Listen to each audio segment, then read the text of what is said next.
Hello friends. Shashi Agarwal channel के अंदर मैं doctor Shashi Agarwal welcome you all. आज का जो हमारा टॉपिक है that is the industrial finance corporation of India.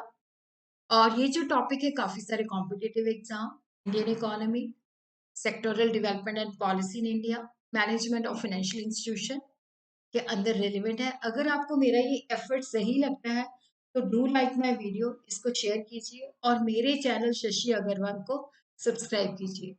तो this is my app Edusum app, जिसको आप गूगल प्ले स्टोर से डाउनलोड कर सकते हो। ये जो ऐप है commerce, economics and management students को काफी सारा फ्री स्टडी मटेरियल और काफी सारे मॉक टेस्ट प्रोवाइड करती है in the form of MCQ as well as subjective. और इसी तरह काफी सारे स्ट्रक्चर कोर्सेज भी अवेलेबल है और इसके अंदर क्या है कि कस्टमाइज कोर्सेज भी अवेलेबल है। तो आप इसको गूगल प्ले स्टोर से बड़ी आसानी के साथ डाउनलोड कर सकते हो। तो सबसे पहले हम देखते हैं कि why there was a need of setting up industrial finance corporation of India. Independence के time Indian capital market under develop थी और डिमांड जो थी कैपिटल के लिए इंक्रीज हो रही थी, पर सोर्सेज जो थे बहुत ही लिमिटेड थे। उस वक्त कमर्शियल बैंक्स एग्जिस्ट करते थे बट वो इस पोजीशन में नहीं थे कि इंडस्ट्री के जो रिक्वायरमेंट है उसको सेटिस्फाई करें। तो industrial finance corporation of India was created on July 1 1948 bye adopting the IFC act 1948। और ये इंडिया का फर्स्ट डेवलपमेंट फाइनेंशियल इंस्टीट्यूशन था जिसको एस्टैब्लिश किया गया कि हमने जो है इकोनॉमी को ग्रोथ करनी है बाय बाय इंडस्ट्रियल डेवलपमेंट और एस्टैब्लिशिंग द इंफ्रास्ट्रक्चर। तो यहाँ पे जो ऑब्जेक्टिव था, जो लॉजिक था, to provide medium and long term credit to the industries. और यहाँ पे फाइनेंशियल जो असिस्टेंस प्रोवाइड की जाती थी कि जो लिमिटेड कंपनीज हैं, जो कोऑपरेटिव सोसाइटीज हैं, जो मैन्युफैक्चरिंग, प्रिजर्वेशन और processing of goods, mining industry, shipping business, hotel industry, generation और डिस्ट्रीब्यूशन और any other form of power.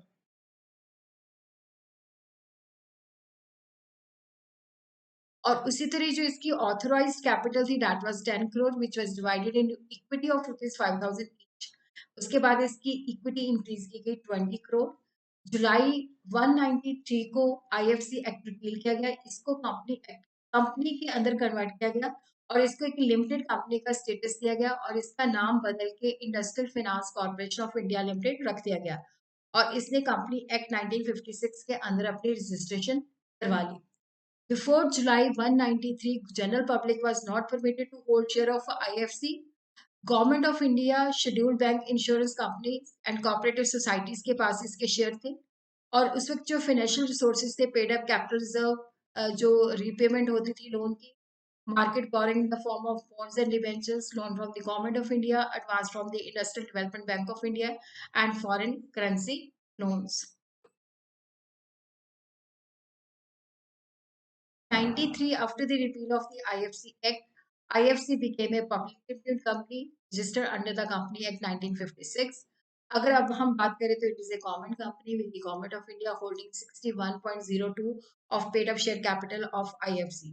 और उसी तरह industrial finance corporation of India limited जो है that is registered with the reserve bank of India as a systematically important non deposit taking non banking finance company.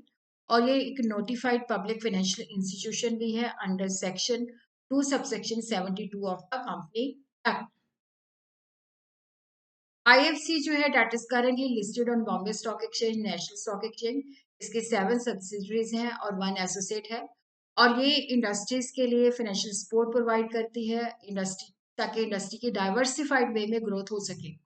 और इसी ने काफी सारे प्रोजेक्ट जैसे airport, roads, telecom, power, real estate, manufacturing and service sector etcetera को finance किया है। अगर हम इसके फंक्शन देखते हैं तो financial assistance, promotional activities and financial services, इसके फंक्शन को हम क्लासिफाई कर सकते हैं financial assistance, promotional activity and financial services.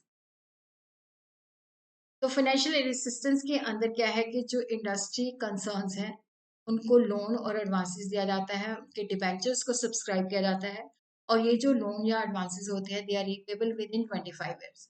और उसी तरह यहाँ पे it can convert part of such loan और debenture into equity share capital at its option. और उसी तरह ये जो इंडस्ट्रियल सिक्योरिटीज होती है, शेयर बॉन्ड्स और डिबेंचर्स हैं जिनको 7 ईयर्स के अंदर रीपेबल होता है, उनकी अंडरराइटिंग भी करती है।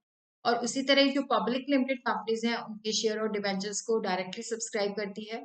और उसी तरह जब शेड्यूल्ड बैंक्स या स्टेट कोऑपरेटिव बैंक से लोन देते हैं तो वहां पे एक गारंटी भी प्रोवाइड करती है ताकि इंडस्ट्रीज को आसानी के साथ लोन अवेलेबल हो जाए। और उसी तरह क्या है कि जैसे अब्रॉड से ये लोग कैपिटल गुड्स परचेज करते हैं बट उसका भुगतान जो है देर बाद करना होता है। मतलब जैसे आज लिया है तो आज नहीं, 3 मंथ्स के बाद या 2 मंथ्स के बाद, तो वहां पे इनकी गारंटी भी प्रोवाइड करती है। और उसी तरह ये सेंट्रल गवर्नमेंट के एजेंट के रूप में भी काम करती है। जब इंडस्ट्रियल कंसर्न को लोन दिया जाता है, सेंट्रल गवर्नमेंट का एजेंट या वर्ल्ड बैंक का जो एजेंट है वहां पे ये रिप्रेजेंट करती है। और फाइनेंशियल असिस्टेंस जो है प्रोवाइड की जाती है for setting up of new industrial undertaking.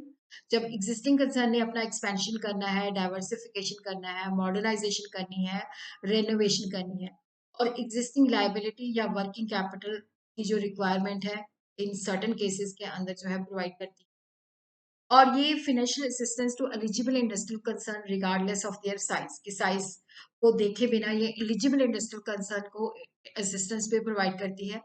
और उसी तरह रिसेंट सिनेरियो के अंदर it entertain the application from those industrial concern जहाँ पे क्या है कि जिनकी जो रिक्वायरमेंट है वो 2 करोड़ तक, 2 करोड़ से अबव है, क्योंकि 2 करोड़ तक जो रिक्वायरमेंट है वो financial corporation, state industrial development corporation और बैंक्स प्रोवाइड कर देती हैं। और उसी तरह जब लोन एप्लीकेशन अप्रूव करती है तो यहाँ पे प्रोजेक्ट की जो फिजिबिलिटी है उसकी मार्केटिंग के एंगल से, फाइनेंशियल, इकोनॉमिक सारी चीजों को वो असेस करती है। फिजिबिलिटी रिपोर्ट के बेसिस पे लोन जो है सैंक्शन किया जाता है। प्रमोशनल एक्टिविटीज के अंदर देखो, ये जो आईएफसी लिमिटेड है, it has been creating industrial opportunities also. किस तरह से नए ऑर्गेनाइजेशन हमने सेटअप करनी है, स्मॉल और मीडियम स्केल एंटरप्रेन्योर को किस तरह से डेवलप करना है, और उनको स्पेशलाइज्ड एजेंसीज के फॉर्म में गाइडेंस भी प्रोवाइड की जाती है, उनको हेल्प की जाती है किस तरह से आपने प्रोजेक्ट को आइडेंटिफाई करना है, किस तरह से प्रोजेक्ट रिपोर्ट्स बनानी है, और किस तरह से इन प्रोजेक्ट्स को इम्प्लीमेंट करना है।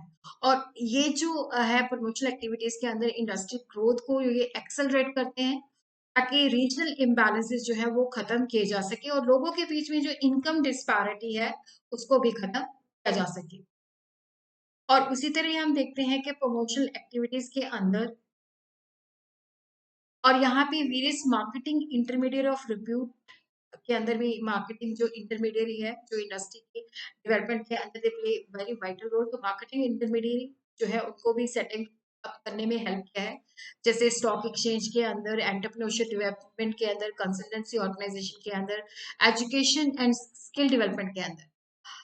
The Government of India has also placed a venture capital fund of rupees 200 crore for the scheduled caste with the IFC, ताकि जो रिजर्व कैटेगरी है, जो शेड्यूल कास्ट है, उसके अंदर भी जो उद्यमता है, एंटरप्रेन्योरशिप है, उस एक्टिविटी को डेवलप किया जा सके, प्रमोट किया जा सके।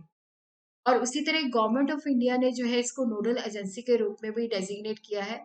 और यहाँ पे जो शेड्यूल कास्ट एंटरप्रेन्योर है क्रेडिट एनहांस गारंटी के लिए नोडल एजेंसी बनाया गया है।